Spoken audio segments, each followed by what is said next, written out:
पहले श्रीमद् भागवत गीता में स्वयं भगवान श्री कृष्ण ने इंसान की बर्बादी के 3 ही कारण बताए थे।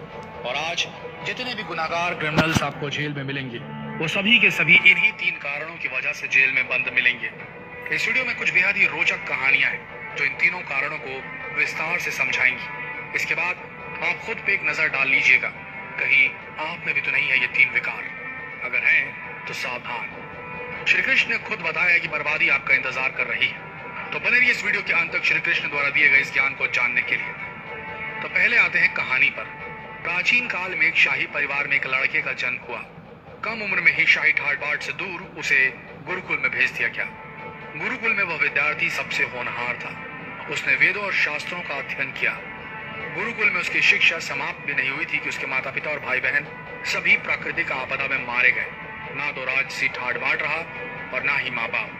शिक्षा समाप्त करने के बाद इस विद्यार्थी ने प्रण लिया कि उसका सारा जीवन केवल लोगों की भलाई में ही गुजरेगा और उसने संन्यास ले लिया। अब इस सन्यासी ने इतनी सारी महत्वाकांक्षा त्याग दी और अब वो ध्यान लगाने के लिए सांसारिक चीजों को छोड़कर हिमालय के जंगलों में चला गया। वहां पर उसने लंबे समय तक तपस्या की और अपनी दिमागी शक्तियों को विकसित किया।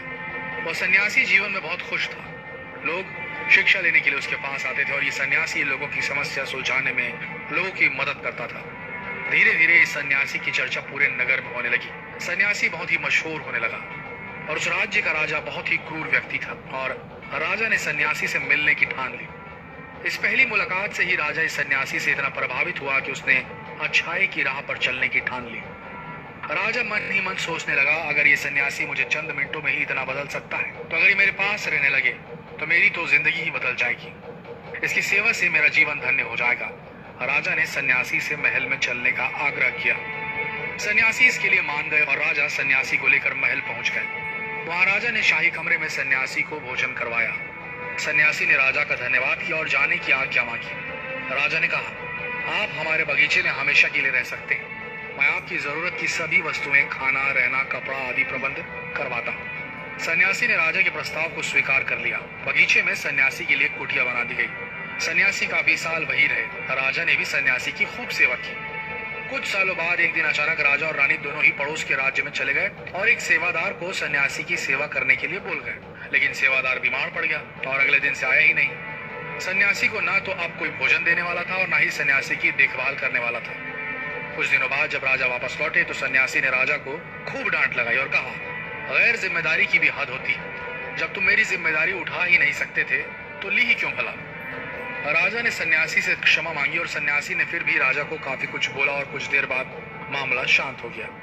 रानी भी ये सब चुपके से देखती रही पर शांत रही। फिर कुछ दिन बाद राजा को राज्य से फिर बाहर जाना पड़ गया। इस बार राजा ने रानी को निर्देश दिया, जब तक मैं नहीं आता आप सन्यासी की जरूरतों का पूरा ध्यान रखें।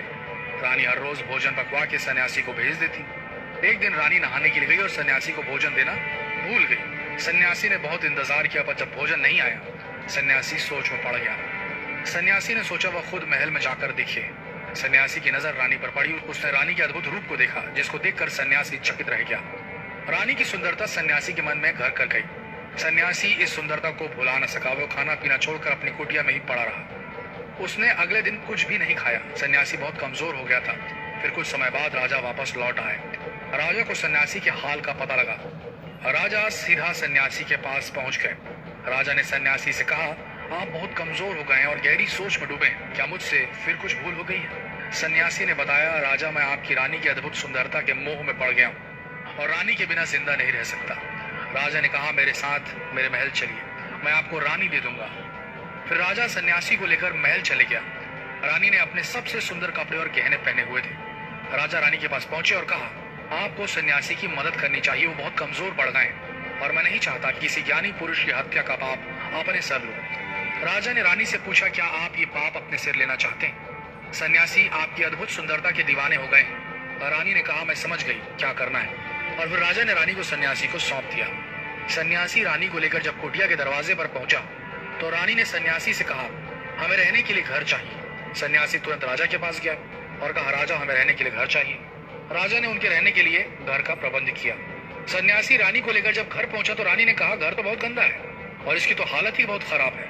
सन्यासी फिर राजा के पास पहुंचा और कहा, राजा घर की हालत बहुत खराब है। राजा के हुक्म से घर ठीक करा दिया गया। फिर रानी नहा धोकर बिस्तर पर बैठ गई और सन्यासी भी रानी के पास आ गया। रानी ने सन्यासी से कहा, क्या आपको पता नहीं कि आप कौन थे और आप क्या बन गए? आप एक महान सन्यासी थे जिसके लिए राजा भी सारी जरूरत की वस्तुएं स्वयं उपलब्ध कराता था, और आज आप वासना के कारण मेरे गुलाम हो गए। ये सुनकर सन्यासी को महसूस हुआ कि वो तो एक सन्यासी है जो अपनी सारी सुख सुविधाओं को छोड़कर शांति की तलाश में जंगलों में चले गए थे। सन्यासी जोर जोर से चिल्लाए और रानी से कहा, क्षमा कीजिए रानी, मैं उस दयालु राजा की रानी को अभी सौंप कर आता हूँ। रानी ने प्रश्न किया, महाराज उस दिन जब आपको भोजन नहीं मिला आप बहुत क्रोधित हो गए थे। मैंने आपको ये रूप पहली बार देखा था, तभी से मैंने आपके व्यवहार में परिवर्तन महसूस किया। सन्यासी ने समझाया, जब मैं जंगल में था तब मुझे तो समय पे खाना पीना भी नहीं मिलता था, पर महल में आने के बाद मुझे सुविधाएं मिली और मैं इसके मोह में फंस गया।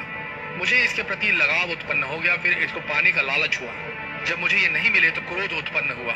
सन्यासी ने बताया, सच ये है कि इच्छा पूरी नहीं हुई तो क्रोध उत्पन्न होता है। क्यों पूरी नहीं हुई, और अगर पूरी हो जाए तो लालच बढ़ जाता है और चाहिए। इस बात को एक बार फिर से सुनिए, इच्छा पूरी नहीं हुई तो क्रोध उत्पन्न होगा। क्यों पूरी नहीं हुई, और अगर पूरी हो जाए तो लालच बढ़ता है और चाहिए। सन्यासी ने बताया, और यही इच्छाओं की पूर्ति मुझे वासना के द्वार तक ले आई और मैं आपके प्रति आकर्षित हो गया। इसके बाद सन्यासी को समझ आ गया कि उनको जंगलों में वापस लौटना चाहिए और उन्होंने ऐसा ही किया। दोस्तों, श्रीमद् भगवद गीता के 16वें अध्याय के 21वें श्लोक में स्वयं भगवान श्री कृष्ण ने नरक के 3 द्वार बताए हैं, और ये 3 द्वार हैं काम, क्रोध और लोभ, यानी कि लालच। अब जरा सोच के देखिए, आज जितने भी क्राइम इस दुनिया में होते हैं उनके पीछे ये 3 वजह है या नहीं?